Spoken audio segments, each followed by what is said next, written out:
Garg and my friends. Look at the political map of India after 1967. Today in Kashmir we have PDP and BJP in power. In Punjab we have Congress in power. In Rajasthan, BJP, UP, BJP, Madhya Pradesh, BJP. In Himachal, we have Congress. In West Bengal, you have Mamata Dini's party. In Andhra, we have Chandrababu's party. In Odisha, we have Navin Patnaik. In Kerala, there is a very strange combination. In Karnataka, we have Congress. In Maharashtra, we have BJP and Shiv Sena. In Gujarat, we have BJP. Now, different political parties are running different state governments. And this kind of scenario is there right from probably 1967, except a brief interlude when there was one powerful personality occupying the position of Prime Minister of India. Now in years to come, this kind of political division is going to be there. It's a direct consequence of different political parties occupying the positions of power in different states. The concept of federalism or the federal structure is bound to be under a tremendous stress. Incidentally, this program sheet that was given to me by probably a typo, it says federalism and Article 365.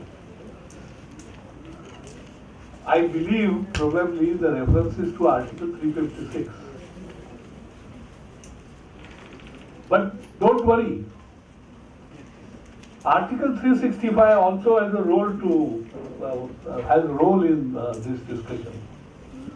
And somebody raised a question about legal talent available when the Constitution was unveiled.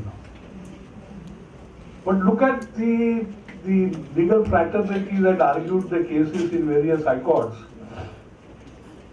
and even in Supreme Court. The first major case is State of Rajasthan versus Union of India.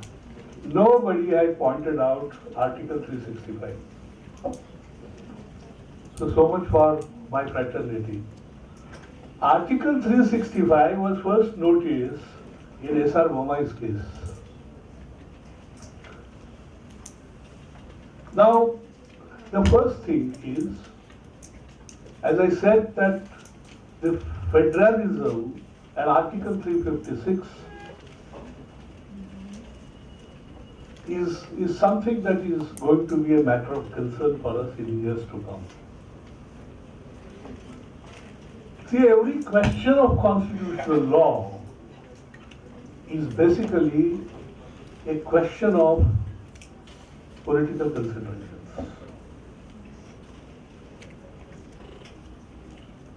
Let me frankly share my political views. When you are in opposition, you have a different concept of constitution. And when you are in power, you have a different perception. In other words, the political parties lack constitutional morality. We have not been able to evolve a consensus, and that's the national tragedy.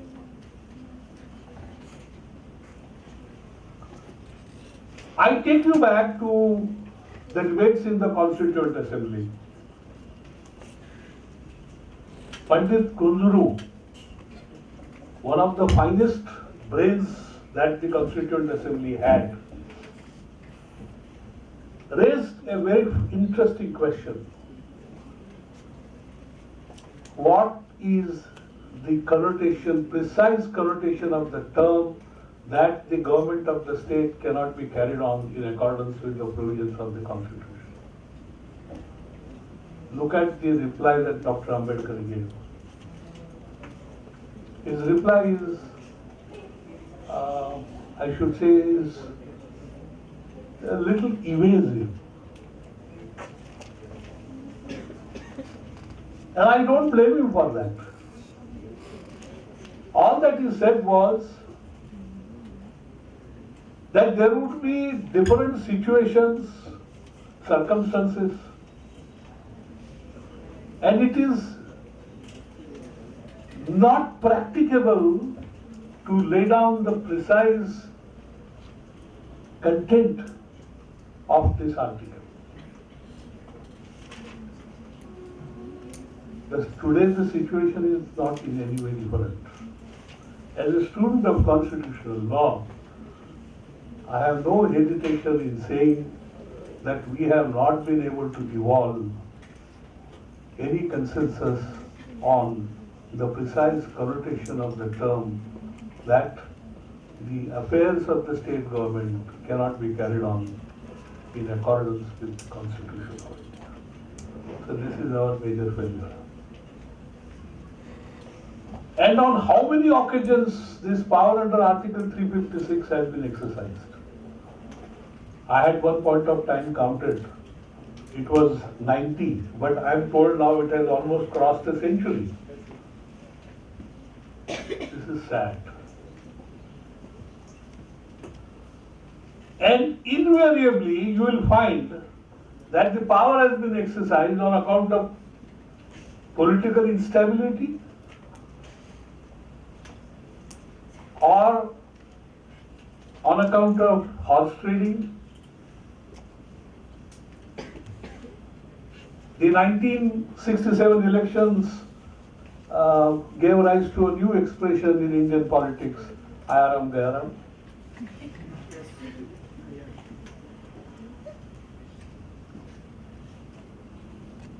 But let us forget the politics for the time being. As students of law, it's our duty to understand. First of all, what is the nature of this power? Because as I said, it is not easy to precisely lay down the connotation of the expression that the government of the state cannot be carried on in accordance with the Constitution. Now, before I present my views before you, let me give you a quick survey of how this question was tackled by the courts.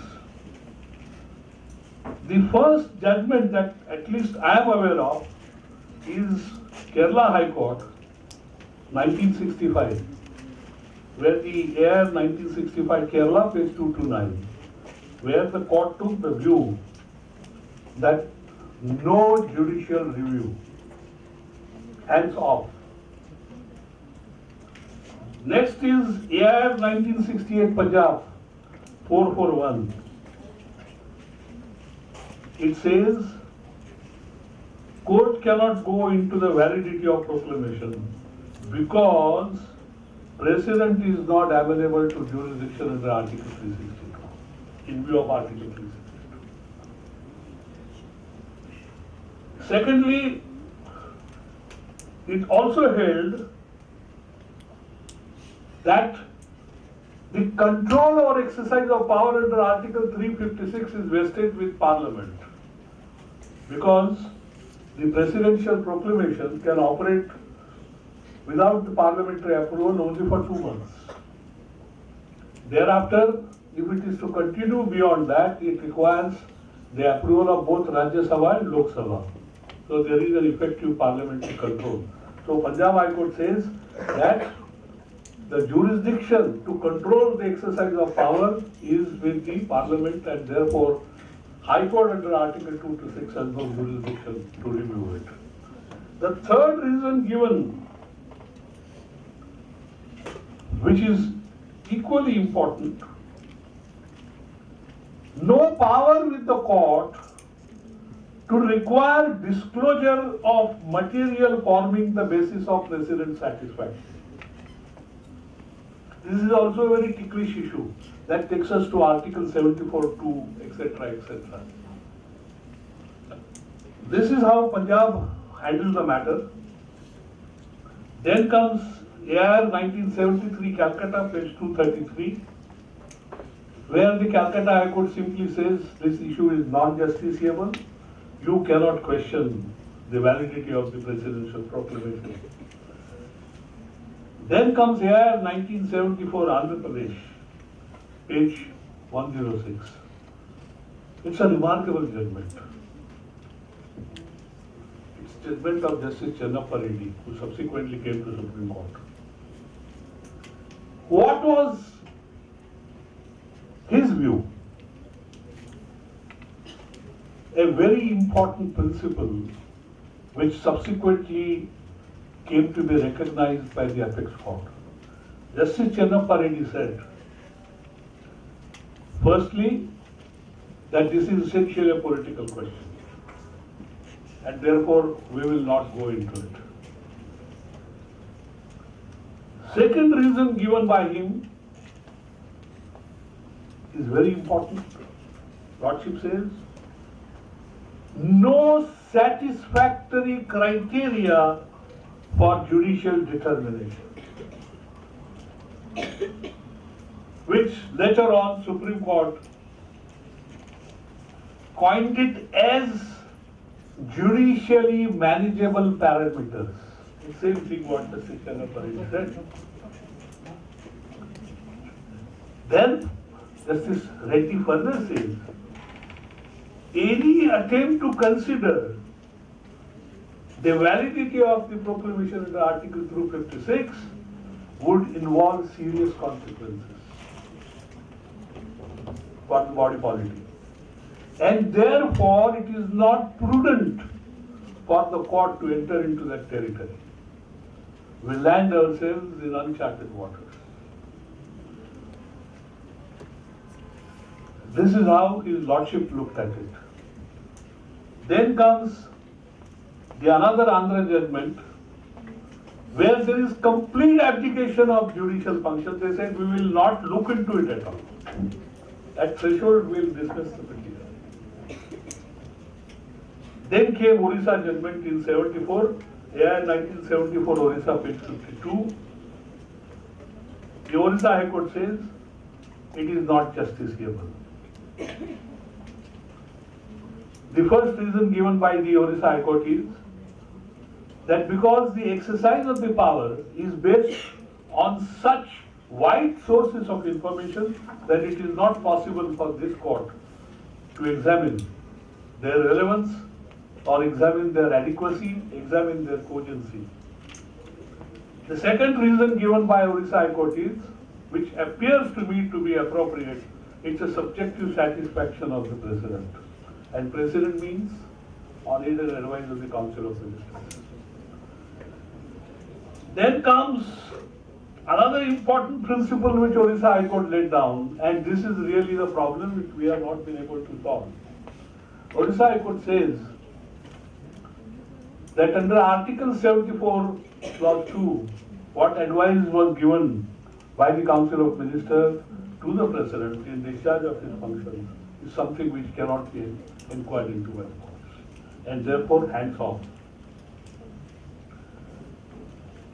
And the last reason, not the last but one, it adopts the earlier view taken by the various high courts that there is effective parliamentary control.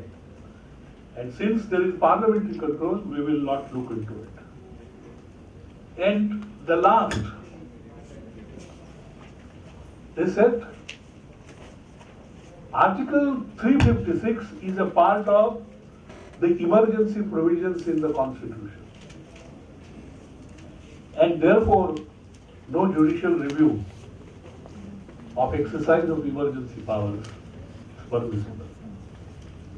So this is how the High Courts have taken view. So you must have noticed that practically all high courts were unanimous, though the reasons differed, that there is no judicial review. Then comes the Rajasthan case, which is a sea change. What Justice Bhagwati says is very interesting. See, first, I am not sure whether your generation is aware of the circumstances under which this judgment came to be delivered. See, this is post-emergency scenario, where the then party in power in several states and in the center, in the general elections to parliament, was routed, wiped out. Even the then Prime Minister lost the election. And a new political formation came to power. And it's a very interesting thing that the Home Minister, the then Home Minister, wrote letters to the respective Chief Ministers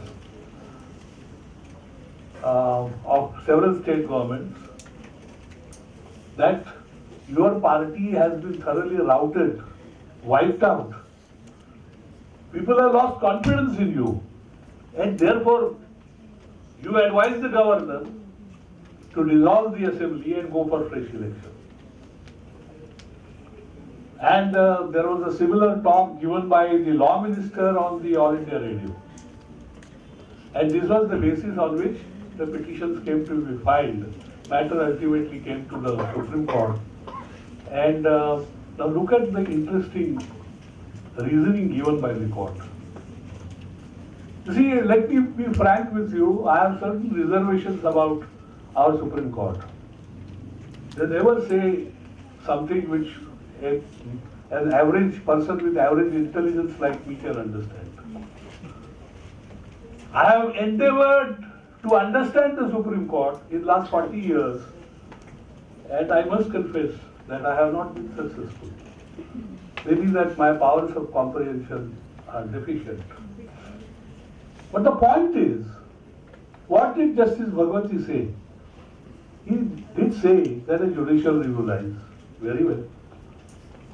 If the exercise of power is mala fide for extraneous consideration, the court will intervene. But that was not the question. Of course, every mala fide action is not an action under 356. But the real question was whether a party which was in power is routed in the election, is it a ground to say that this government of the state cannot be carried on? And look at the answer given by the Supreme Court. They say first, no, that may not be the consideration. But this election was an unusual election. And therefore we feel that the precedent was justified.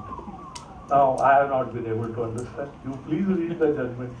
And if you understand the logic of this, or the lack of it, please communicate. But there is another facet to this, which I must bring to your notice. See how the birds come home to roost. This is a classic case. 42nd Amendment, I don't know whether your generation is aware, but those of us who suffered know. 42nd Amendment to the Constitution is something which is we'll never forget.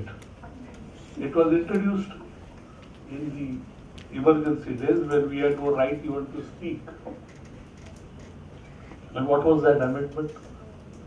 Clause 5 was inserted in Article 356, and it said that no judicial review of an action under 356.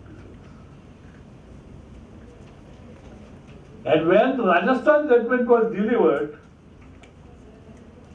the clause 5 was in the Constitution.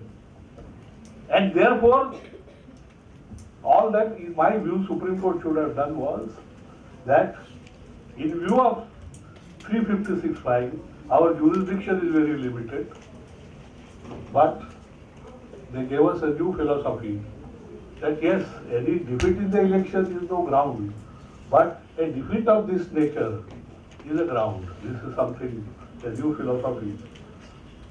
But luckily for us, when the new political formation assumed power, after the emergency, that some of the obnoxious aspects of Article 42nd Amendment were deleted. The 44th Amendment to the Constitution deleted Clause 5. And therefore, today the judicial review. Now, the observations made in Rajasthan case were considered by the Supreme Court in A.K. Roy's case. And in A.K. Roy's case, 1982, the court said that since Rajasthan case arose in a context when clause 5 was in Article 356, whatever that court has said about the limitations of its power, that no longer holds good. Mind you, Rajasthan case is 7 judges, A.K. Roy is 5 judges, and now we have S.R. Bommai 9 judges. That's a judgment impossible to understand. Why I am telling you? I am not just being sarcastic. See, first of all, how many judgments are there? Let me recapitulate. First, judgment of Justice Pandian. Second, Justice Ahmadi. Third, Justice Verma and Justice Dayal. Fourth, Justice Sawant and Kuldeep Singh. And fifth, K. Ramaswamy. And sixth, Jeevan Reddy and Justice Agarwal. How many judgments? We have 6 judgments. It's a very long judgment.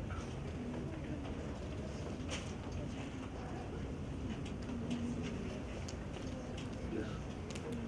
It's a long judgment. And the reasoning, it is sometimes difficult to find out what is the majority ratio. I have attempted to put it in a capsule as I understand it. What is the scope of judicial review? First view is that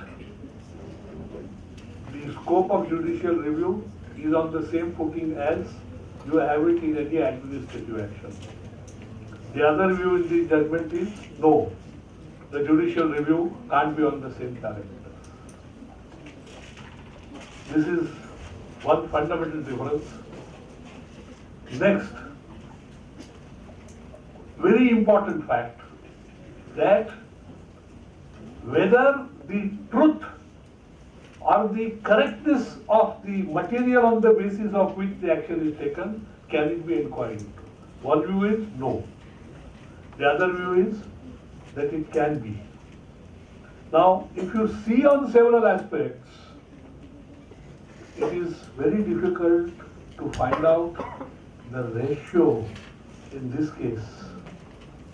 Now, my dear friends, all that I can say now is a very vast subject. But before I conclude, since your typographical error has come to my assistance, Article 365 says that if the state government does not follow the directive issued by the central government under Article 256, 257, etc., then that's an indication that the government of the state is not being carried on in accordance with the Constitution. Now, before I conclude, look at the irony of the situation. Pakistan, which substantial part of its existence has been under military rule. But in S.R. Bommai, our Supreme Court took the assistance of a judgment of Pakistani Supreme Court. Rightly so, because Pakistani Supreme Court took the view that no action of the state, if tainted with arbitrariness, tainted with malafide, tainted by extraneous consideration, is amenable to the scrutiny of this court. The reason is that however high you may be, the law is still above you. Thank you very much.